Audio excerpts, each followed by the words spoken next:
Keinginan salah satu manajemen travel agent Jepang di Bali untuk memberlakukan check-in check-out tanpa guide mendapat penolakan keras dari para anggota guide divisi Jepang HPI Bali. Hal itu diwujudkan dengan menggelar Dinner Meeting Japan Division malam kemarin di Gong Perdamaian, Kertalangu, Denpasar.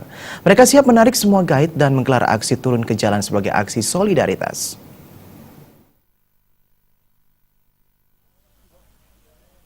Kegiatan Meeting Japan Division dihadiri oleh ratusan para guide yang tergabung dalam divisi Jepang HPI Bali.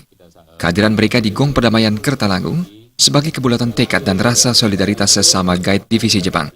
Mereka menyikapi keinginan salah satu manajemen travel agent Jepang di Bali untuk menggunakan program See-in See-out tanpa guide mulai 1 Desember 2016.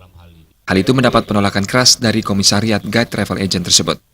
Ketua Divisi Jepang DPD HPI Bali yang juga Ketua Tim Negosiator Inyoman Nuarta mengatakan, sejak ada keinginan manajemen tersebut, pihaknya telah melakukan banyak pertemuan dengan berbagai kalangan dan pihak manajemen.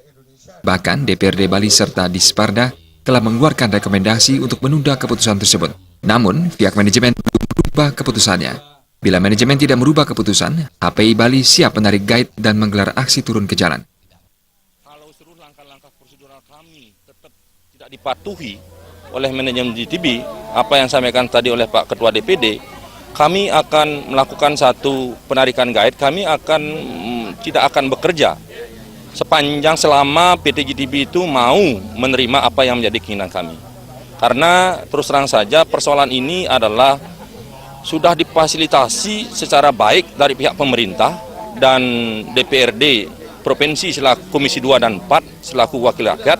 Mereka sudah sangat luar biasa membantu mengerjakan persoalan ini agar tidak terjadi turun ke jalan, karena itu akan menimbulkan dampak ekses kepada citra pariwisata Bali yang notabene sebagai pariwisata budaya. Sementara itu, Ketua DPD HPI Bali Nyoman Yohanes akan mendukung secara penuh perjuangan para guide divisi Jepang untuk menuntut haknya. Keputusan dinilai tidak sesuai dengan perda yang berlaku. Yohanes berharap persoalan ini cepat terselesaikan sehingga tidak merusak tatanan pariwisata Bali yang terkenal santun dan berbudaya. Dan kami mensupport sepenuhnya apapun yang dilakukan oleh seluruh keluarga besar kami di Divisi Bahasa Jepang dengan mengedepankan tentunya seperti yang sudah saya sampaikan tadi, nilai-nilai sabta pesona. Pesan kami tentunya bahwa tolong indahkan ya surat rekomendasi yang sudah dikeluarkan oleh Dinas Pariwisata Provinsi Bali sebagai regulator ya, yang memang berkewenangan mengatur langkah-langkah teknis terkait persoalan-persoalan yang terjadi di pihak pengusaha dan tentunya juga tidak menimbulkan kerugian di pihak keluarga besar kami, Himpunan Prawisata Indonesia Provinsi Bali. Dalam pertemuan tersebut diisi dengan pemaparan kronologis munculnya persoalan program See-in See-out tanpa guide serta langkah yang telah ditempuh sehingga keluarnya rekomendasi dari DPRD Bali dan Disparda. Kegiatan ditutup dengan kebulatan tekad untuk selalu bersatu dan memupuk rasa solidaritas bersama. Rai Suantara, Bali.